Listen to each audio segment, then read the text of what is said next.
Are you struggling to handle the reality of being a creator or performer while holding down a full-time traditional job? You're not alone. In so many ways, it can feel like your traditional career is a step back or even a punishment from God for not having faith enough to step out and do creator work full-time.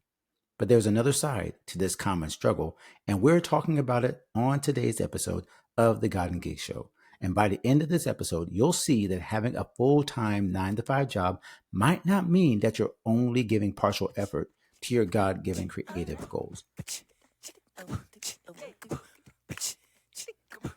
For the last 2 weeks or so, this has been showing up on my feed of people sharing how difficult it is to make that mental and emotional shift from everybody cheering with you, singing with you. Maybe if it's not performing, maybe it's speaking, maybe it's whatever in your creative element that you're just enjoying yourself. And then flip the page. It's back to Monday. It's back to a 9 to 5 corporate. It's back to 9. Those two people who are gifted singers and friends of mine are in corporate situations. They're filing their health insurance. They're doing office work. I've seen many where people are doing pool work, doing manufacturing in a warehouse. They're in a retail situation. That's just regular full-time 9 to 5 work. And it always feels weird even when I say regular, right? Because I don't want to, and you'll see this in my points in a second. This is not to demean those other forms of work, because many of you are in those forms and you're saying, that's what I do and I enjoy it. It's not lower, but this is where so many of us, the way that so many of us performers struggle is because of the disconnect between the artist and the responsibility of, I got to pay the bills. I got to do this totally different job that I'm either good at or I have to do, but it does not fit what I feel God has called me to do in the creative realm.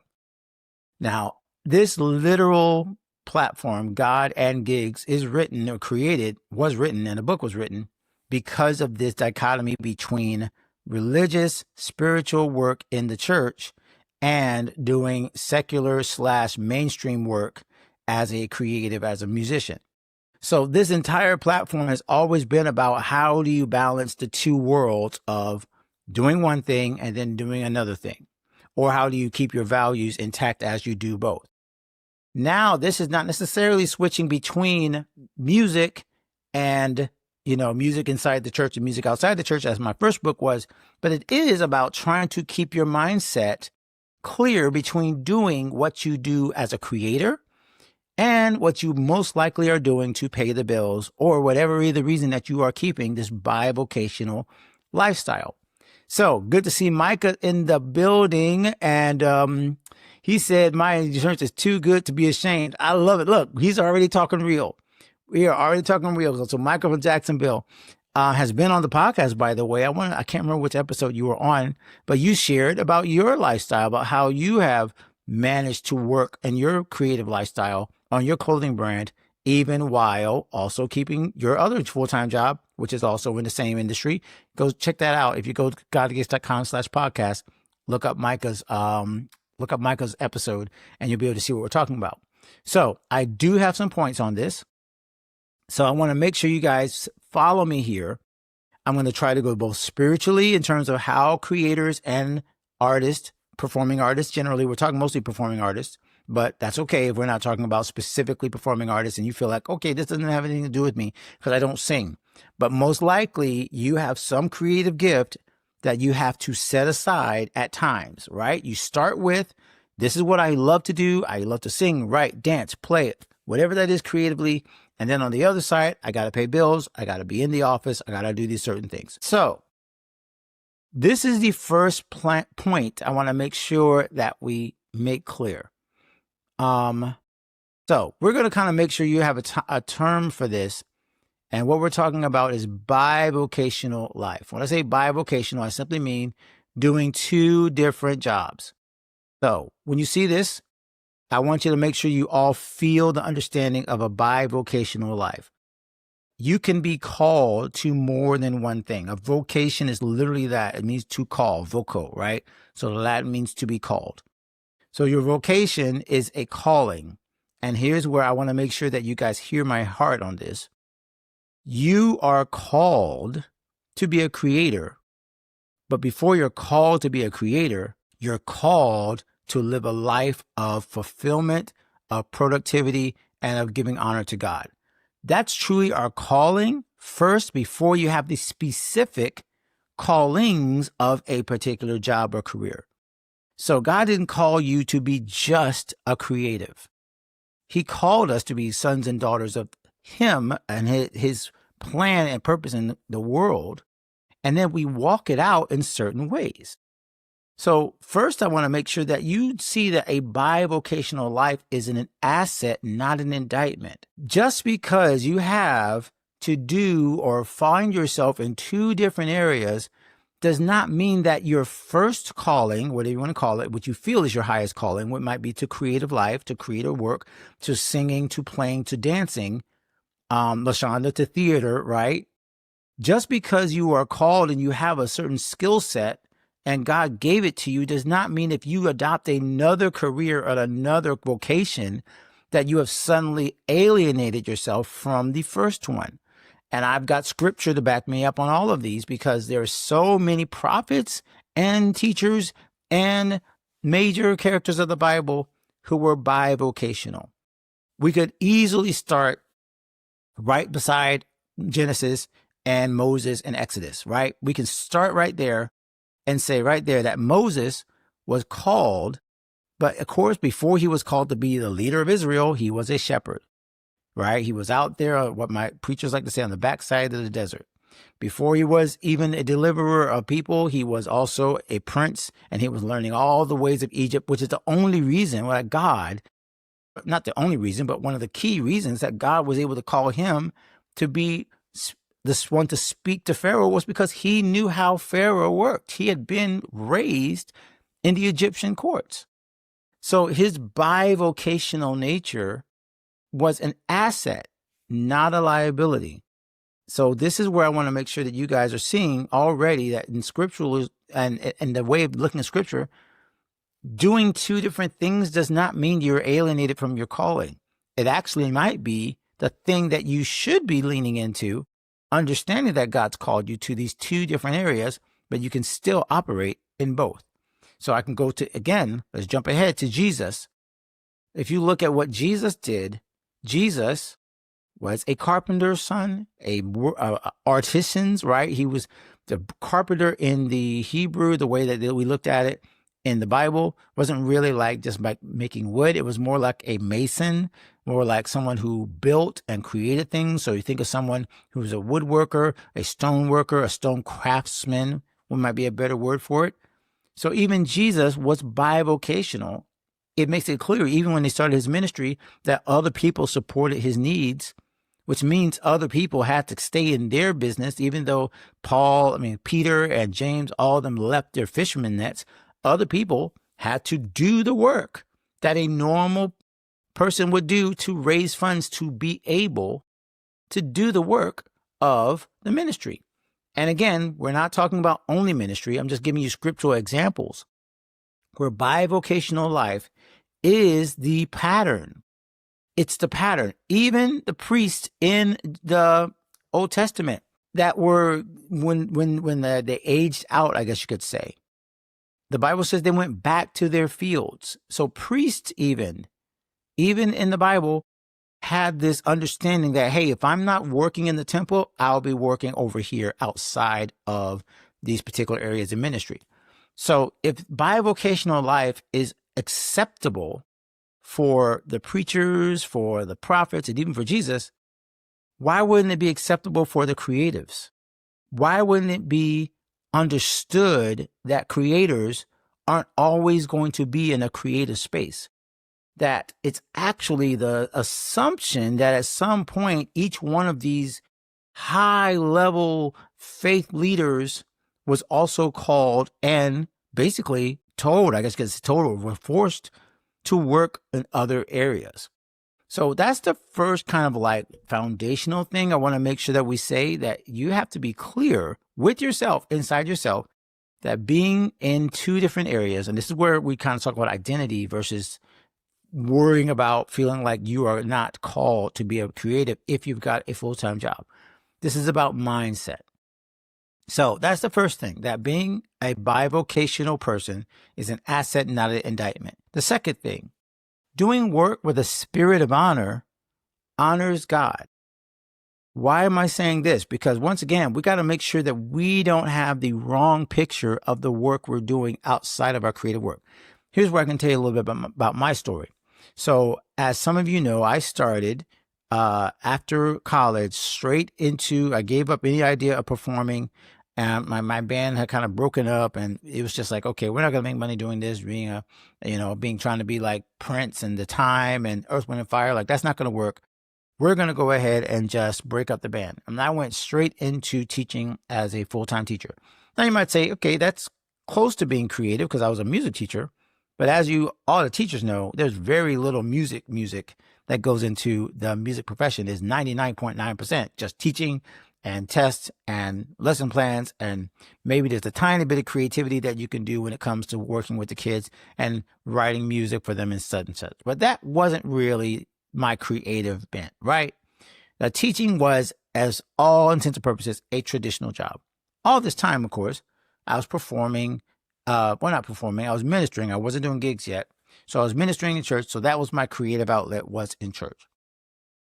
All that to say that as I started to realize that, wow, okay, I'm in these two areas, I need to make sure I give God my best while I am in the area that I'm in. So I could not give half of my attention to teaching while trying to think of, what are we going to sing tonight? What are we going to play tonight?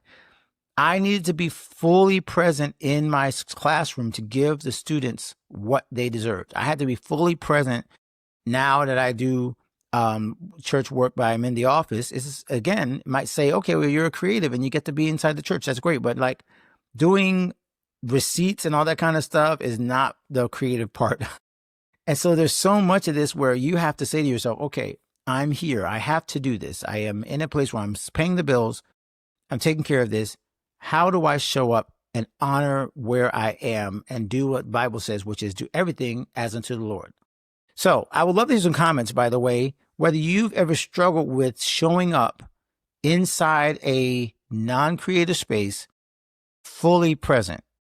Because the reason I'm saying doing work with the spirit of honor honors God means whatever work you're doing, if it's corporate, if it's warehouse, it's whatever, if it's not your creative bent, the way to get out of that kind of feeling that you don't belong and that it's so hard to put down your mic and pick up a spreadsheet is whether or not you can show up fully in both areas, not feeling like you're missing out on something. If you're doing the work with a spirit of honor and that you honor God, God gives you the understanding that you're not suddenly less loved, you're not less honored, and you're not honoring God less when you are operating in a non-creator atmosphere. So doing that work with the spirit of honor means you show up with your full self, even when you're not doing the work you're passionate about.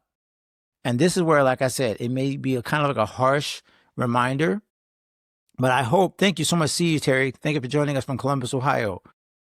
This is where I want to make sure that, again, that I address not whether you should work a full-time job to survive or whether artists should make full-time income, but let's address where you are. Let's address that you are working a full-time job, that you are trying to balance all of the things that are going on in your life. And if you see it through the right lens, God can use it as an asset to your creator lifestyle. And this is why I've used this term for like the last year now, maybe a year and a half. When I say creator lifestyle, my creator lifestyle, your creator lifestyle can include full-time work and not have anything to take away from what God called you to in that creative space as a musician, as an artist, as a singer. that does not take away from your calling. Your identity is not just in your creative work. Okay. So that's why I want to make sure that you have this mindset that doing work with a spirit of honor, you honor the work that you do. You honor the boss that you're performing for. You honor the person that you are doing the spreadsheets for. You honor the person that you show up to do the taxes or do the warehousing. And you don't show up with kind of like this, oh God, I can't wait till I get out of here so I can finally go out there and play and sing and do what I was called to do. Because I just mentioned, you're called to pretty much any area that you're working in for that moment. It may sound very, very, very presumptuous for me to say this, but I think I'm on good ground to say that you are called at least to give it a spirit of honor and to show up 100%, even if it's not going to be your full-time job for a long time. So that is where God really can show up and show you how to build the character that will sustain you should you go into full-time creative work. Because trust me, full-time creative work is not all bells and whistles and fun and singing on stage either. It is a lot of drudgery, a lot of things that don't feel like there's a lot of fun. And so God could be building your character to prepare for that.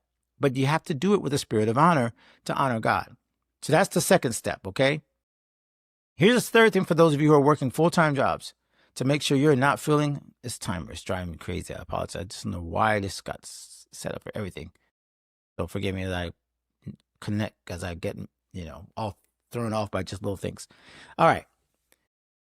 I want to make sure again that people who are working full-time jobs, you're hearing me as a creator. If you are trying to get on tours, if you're trying to work for bands, if you're trying to work as a solo artist, if you're working on your career, you're a songwriter, you're a writer, and you're feeling like, okay, I'm not making enough income as a creative, so now I've got this full-time job to kind of pay the bills, and I feel like this is like a distraction. Let me be clear that working a full-time job is a key to creator success. I see you, Terry. I'm going to bring up this comment. I love it. It's literally on the point that I'm on right now. Now, if you feel that doing full-time work in terms of a 9 to 5 is a distraction from your creator lifestyle or the work that you want to do, the passion you want to do, what you need to understand is unless you have that stability, you're going to be so stressed in being able to focus on being a creator full time. And again, it's kind of like a dichotomy, a weird kind of like, irony that if you are more stable in terms of your full-time job, you will have more ability to kind of farm out and try things in your creator work because you're not depending on the creator work to finance itself while you are working on things. This is the benefit of those of us who have these full-time positions while we're working out our creator lifestyles. It keeps, LaShawna and I just had this discussion a little while ago about our different businesses. The fact that you have another income source gives you freedom to make mistakes, to try things out in your creator work so that it doesn't kill you if it doesn't work out. So being financially responsible and having those bills paid by other areas is actually a key to success because it gives you maybe not the time you want, but it gives you the foundation and the safety net. And some people might call it a plan B, but I want you to get out of your head. Doesn't mean that you're just doing this because you have to. It means it's strategic. Strategically, you're saying, I'm not going to give up this particular position until I figure out which way will be the best way to build income from my creator work. And while that's happening, I'm bringing 100% of my best work to my full-time position. And I'm seeing this not in the lens of either or versus, but I'm seeing this as this is a doorstep, a stepping stone, continually developing my entire being and identity so I can do the work that I want to do and do the work that I'm called to do. But never feeling like it is like a step back when I have to step into these full-time positions to make sure that I'm financially responsible. So that's the kind of a message. I hope that I'm saying this in the right way to kind of give you a more nuanced and a more balanced perspective on the full-time positions that you have to take. This does not mean that I'm trying to say that singing is like the same as, doing taxes. They are two different professions. They do bring two different emotional connections that obviously many of us in the creative space we want to feel and connect with the creator work that we do, because that what makes us feel more fulfilled. But I want to make sure that we never get so enamored of the creator work that we forget that it is technically just work. We get so much desire to be fulfilled by the work of being a creator that we forget that it's still work. And the work that you do for someone else is just as anointed, can be just as fulfilling, maybe not in terms of creatively, but in terms of serving others, as the work that you do for your creator lifestyle. So I want to bring up this comment from Terry. Working a regular job has actually opened up opportunities to use the musical gift as a musician to share in particular events in the workplace. That's so true.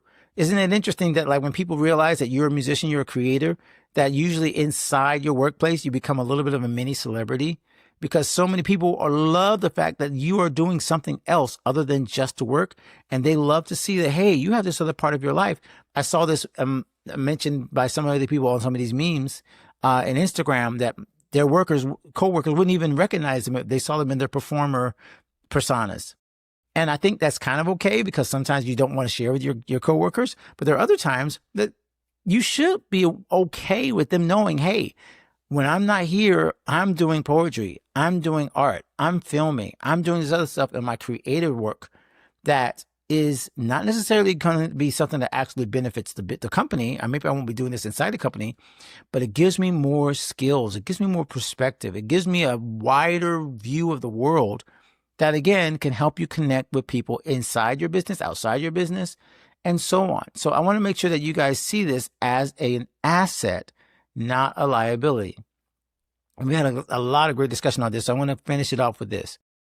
Remember, because I have felt this the same way. When I left my full-time position in the school system to start homeschooling my kids, which was my full-time job back then, and then I left doing that to do part-time in our church and then full-time in our church. And then after that, I went part-time once again to being a musician, and then full-time back to being in church. At every point, my identity did not determine my destiny. My identity, in other words, was not based on where I was right then. My identity was solid in I am a child of God. Now, what I do with my identity changes with the environment that I find myself in. So as a creator, there are some times I found myself in a 9-to-5 position. It didn't make me any less a creator. I was just a creator in that position doing something else where I was exercising other parts of my skill set. So I think one of the biggest issues is our mindset. If I'm in an environment, my identity has shifted. That's not true. Your identity is the same. Your environment has shifted. You do different things, but you're the same person, called by God, still called, bivocational. You are multifaceted, and you are able to navigate these other areas of your life without feeling like you have lost something because you are financially taking care of your bills or just pursuing another skill inside a non-creator realm.